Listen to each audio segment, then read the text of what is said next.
Welcome back to our channel, World Coins History. As you knew that old is gold, but these rare $quarter coins that are most valuable than you think, don't spend one of them, so please watch complete video and find your treasure. Let's start this. Top 1. Today, we've got a fascinating story, one that combines American history, culture, and the exciting world of numismatics. That we're talking about the 2022 Wilma Mankiller Quarter, a coin that may look like just another part of your change, but don't let that fool you. This quarter could be worth a lot more than 25 cents, and if you stick around, we'll reveal just how much collectors have paid for some of these rare pieces. Before we get to the numbers, let's talk about why this coin is so special. The Wilma Mankiller Quarter is part of the American Women Quarters program, which began in 2022. This initiative celebrates trailblazing women who made a lasting impact on American history, and Wilma Mankiller certainly fits that bill.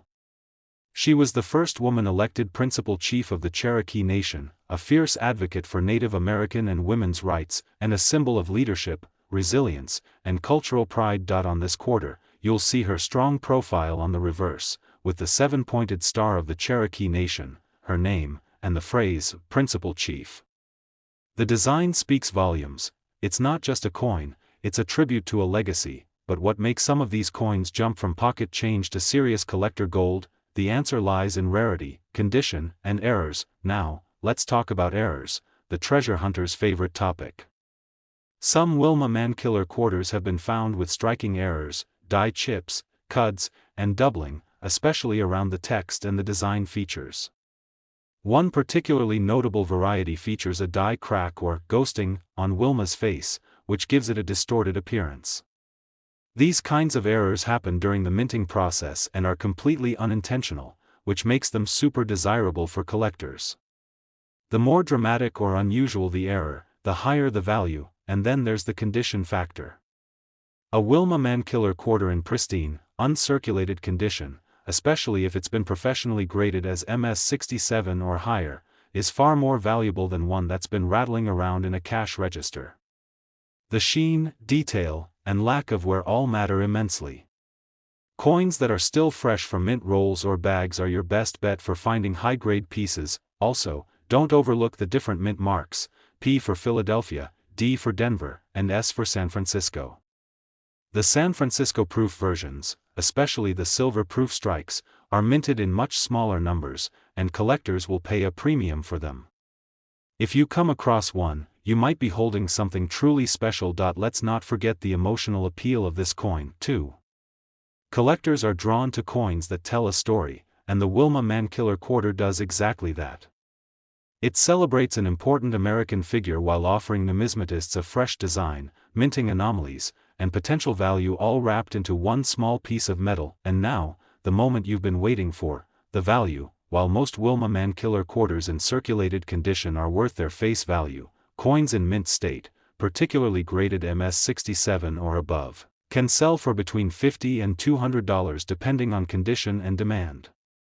But wait, certain error coins, especially with dramatic minting flaws, have reached auction prices as high as $500 to $1,000, and even more in special cases. That's right, what looks like a simple quarter could turn out to be a collector's dream. So, the next time you're going through your change or coin rolls, take a closer look. That 2022 Wilma Mankiller quarter might just be a modern-day treasure. Whether you're a serious collector or just getting started, this coin is one to watch. If you enjoyed this video and want more stories about valuable coins hiding in plain sight, don't forget to like, subscribe, and tap that notification bell so you never miss a new discovery. Top 2, we're taking a trip back in time to explore one of the most iconic and widely circulated coins in American history, the 1979 United States quarter dollar. At first glance, this coin may seem ordinary, but what if I told you that some versions of this coin could be hiding a surprising amount of value? That's right, what looks like a regular quarter might actually be a hidden gem, and by the end of this video, you'll know exactly what to look for. You might just discover a small fortune sitting in your pocket change. Let's get into the story behind the 1979 quarter. Minted during a time of economic shifts and inflation, this quarter was produced in massive numbers at 3 different U.S. mint locations: Philadelphia, Denver, and San Francisco. While most of them were used in everyday transactions, a few stood out due to rare minting errors, proof versions, and unique details that collectors are still chasing to this day. So, what makes the 1979 quarter so interesting? First off, let's talk about design.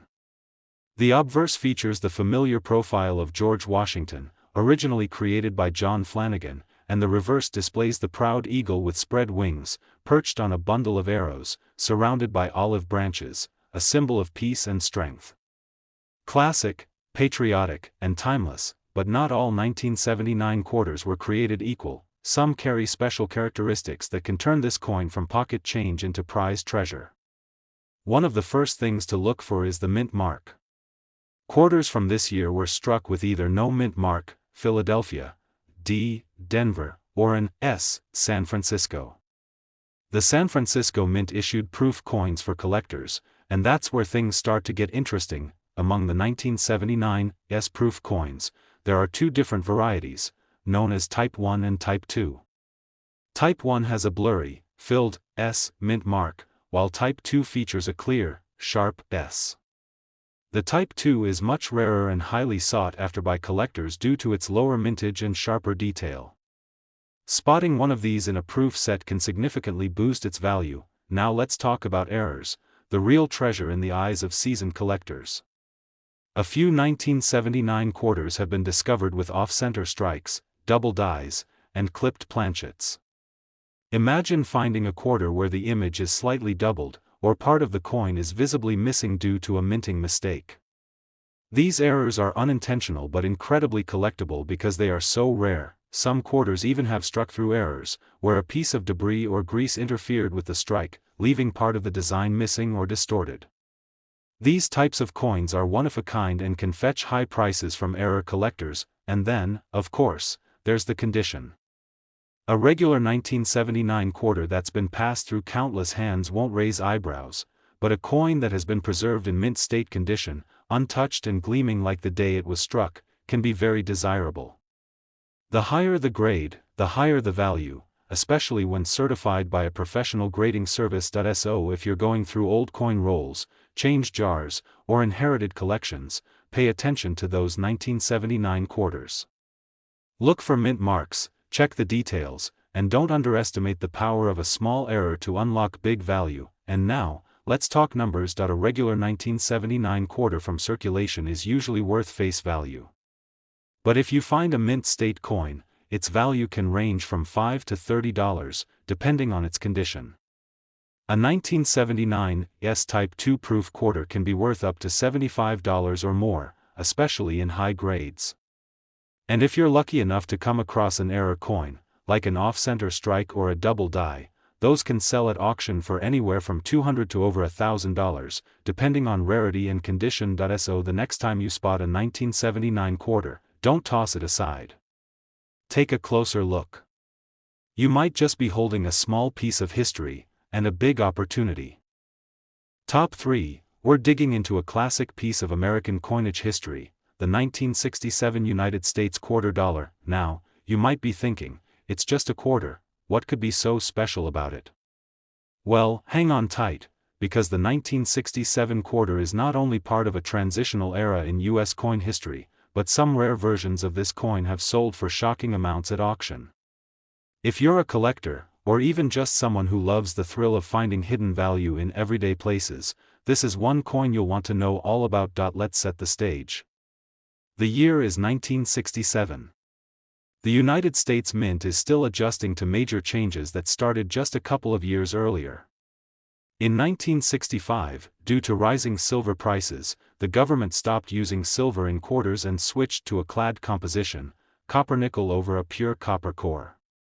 So by 1967, the quarter was still relatively new in its all-clad form. But here's the catch: to discourage hoarding and speculation, no proof sets or mint marks were issued in 1967. That's right. Every 1967 quarter looks pretty much the same on the surface, regardless of where it was made, but of course, the world of coin collecting is never that simple. That lack of mint marks and proof coins actually makes the 1967 quarter a bit of a mystery. All coins were made for circulation or in special mint sets, not traditional proofs, so tracking rare examples relies heavily on condition, strike quality, and of course, errors, and oh yes, the errors are where things start to get exciting. Some of the most desirable 1967 quarters are error coins, minting mistakes that were never meant to leave the facility, but somehow did. We're talking about dramatic misstrikes, double dies, off-center strikes, clipped planchets, and even struck-through errors, where foreign material was between the die and the coin at the time of striking.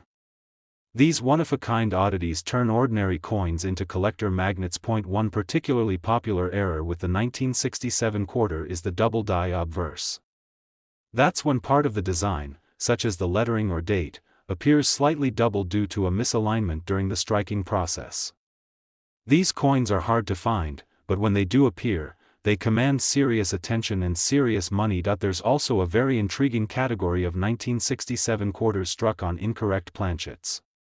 That means instead of being struck on the standard copper-nickel planchet, some coins were accidentally struck on dime planchets or foreign coin blanks. Imagine finding a 1967 quarter that's smaller, lighter, or missing its reeded edge. Those are the clues collectors look for. Condition also plays a huge role. Most 1967 quarters were heavily circulated and show their age. But coins that have been carefully preserved, especially those found in special mint sets, SMS, can shine with mirror-like surfaces and sharp details. The highest grade examples from these sets are extremely collectible. And because there were no proof sets in 1967, the SMS versions are the closest thing to a proof coin that year. So what does all this mean for you? It means that if you have a 1967 quarter, especially one with unusual features or in top condition, you might have something far more valuable than you think. These coins may look common, but collectors know they can hold hidden value, if you know what to look for. And now, the part you've been waiting for: just how much can these coins be worth? A standard 1967 quarter in circulated condition is usually worth face value. But in uncirculated or SMS condition, values range from $5 to $30. However, coins with major errors, like double dies, off-center strikes, or being struck on the wrong planchet, can sell at auction for hundreds and even thousands of dollars. In fact, some rare 1967 error quarters have sold for over $5,000, depending on rarity and condition. So next time you're sorting through your coins, take a second look at that 1967 quarter. You never know, you might just be holding a tiny treasure from America's coinage past. Top 4, we're exploring the 1977 United States quarter dollar, a coin that many people overlook, but one that could be worth far more than its face value if you know what to look for. So, grab your change jar and listen closely. This might just be the coin that turns up a big surprise. The 1977 quarter is part of the Washington Quarter series, featuring George Washington on the front and the classic eagle on the back. At first glance, nothing seems out of the ordinary. But don't let its common design fool you. Some of these coins are hiding secrets that collectors are willing to pay top dollar for. Let's talk mints.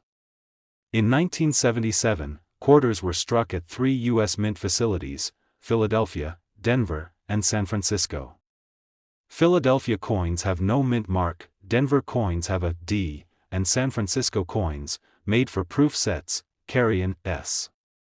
Most circulated coins came from Philly and Denver, but the San Francisco proofs are the ones to really keep an eye on, especially if they escaped into circulation. Now, what makes the 1977 quarter truly interesting to collectors are the minting errors and varieties that exist.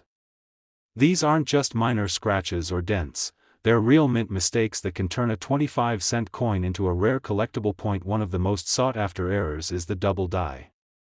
This occurs when the coin is struck twice with a misaligned die, causing parts of the design to look doubled, especially the date or the lettering.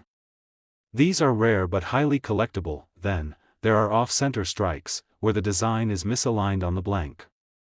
A slight misalignment is common, but coins that are 50% or more off-center and still show a full date can bring in serious money. Another exciting error is the clipped planchet, where part of the coin is literally cut off due to a mistake in the blanking process. These look like someone took a bite out of the coin, and collectors love them. There are also struck-through errors, where debris like grease or wire gets between the die and the coin, leaving odd markings or missing details. Each one is unique, which adds to their collector appeal. Condition matters too. Most 1977 quarters you find will be worn and scratched from years of circulation. But those in mint state condition, especially graded MS65 or higher, are much more valuable. And if you find a proof coin from San Francisco that's still in perfect shape, you might be holding something very special. So now, let's talk numbers. A regular 1977 quarter in circulated condition is usually worth face value. But if you have one in mint state, it could sell for $10 to $50, depending on grade. A 1977 S-proof quarter in pristine condition can bring in $20 to $100. And here's the best part: rare error coins, like double dies, off-center strikes, or clipped planchets, have sold at auction for several hundred to over $1,000, depending on how rare and dramatic the error is. So check your coins carefully. You never know when a simple quarter could turn into serious cash. Top 5, and last rare coin. We're taking a closer look at a coin that marked a turning point in American numismatic history, the 1965 United States quarter dollar. It might look like just another worn quarter sitting in your drawer or change jar, but this little coin has a big story, and in some cases, an even bigger value. The year 1965 was a major one for U.S. coinage. Up until 1964, quarters were made of 90% silver. But starting in 1965, due to rising silver prices and widespread hoarding of coins, the U.S. Mint changed the composition to a copper-nickel clad over a solid copper core. This shift meant the silver quarters were suddenly more valuable than face value, and the new 1965 quarter became the first of its kind. But here's where things get interesting. Because the transition wasn't perfect, and mistakes were made, mistakes that make certain 1965 quarters extremely valuable to collectors today. Let's talk about those rare varieties and errors that can make a 1965 quarter worth far more than 25 cents. One of the most famous and most sought-after errors is the 1965 silver quarter. Yes, you heard that right. Some 1965 quarters were accidentally struck on leftover 90% silver planchets from 1964. These coins look very similar to regular quarters, but they're heavier, and they sound different when dropped. Finding one of these is like hitting the jackpot. Then there are other types of errors, like off-center strikes, where the coin design is misaligned and leaves part of the planchet blank. Or clipped planchets, where a piece of the coin is literally missing due to a cutting mistake. These kinds of errors are eye-catching and can bring in serious money. Another highly collectible error is the double die, where certain features like the date or the word Liberty appear double due to a misprint on the die. These are rare and must be authenticated, but if you find one, you're looking at a coin that's far more valuable than it seems. Even without errors, condition matters. Most 1965 quarters in circulation today are worn down, scratched, or dulled from decades of use. But a quarter in mint state condition, especially one that's been professionally graded MS65 or higher, can command a premium price from collectors who want sharp detail and original luster. Let's not forget about SMS quarters, short for special mint sets. Since no proof sets were issued in 1965, the U.S. Mint released SMS coins with a higher quality strike and a semi-proof-like finish. These quarters have a satin-like appearance and are often much better preserved than their circulated counterparts. High-grade SMS quarters are a hot item among serious collectors. Now you might be thinking, okay, but what's the value? Well, let's get to the numbers. A standard 1965 quarter in circulated condition is worth its face value. But if you have one in uncirculated or SMS condition, it could be worth $10 to $50, depending on the grade. A true silver 1965 quarter, if authenticated, can sell for over $5,000, and sometimes more depending on weight and condition. Meanwhile, error coins, like double dies, clipped planchets, or off-center strikes, have sold at auction for several hundred to over $1,000. So the next time you're sifting through coins or opening a roll of quarters, pay close attention to that 1965 piece. It might just be one of the rarest and most valuable finds you'll ever come across. Thanks for watching. If you love discovering the hidden stories and secrets of everyday coins, make sure to like, subscribe, and tap the notification bell so you don't miss our next numismatic adventure. Until next time, happy collecting.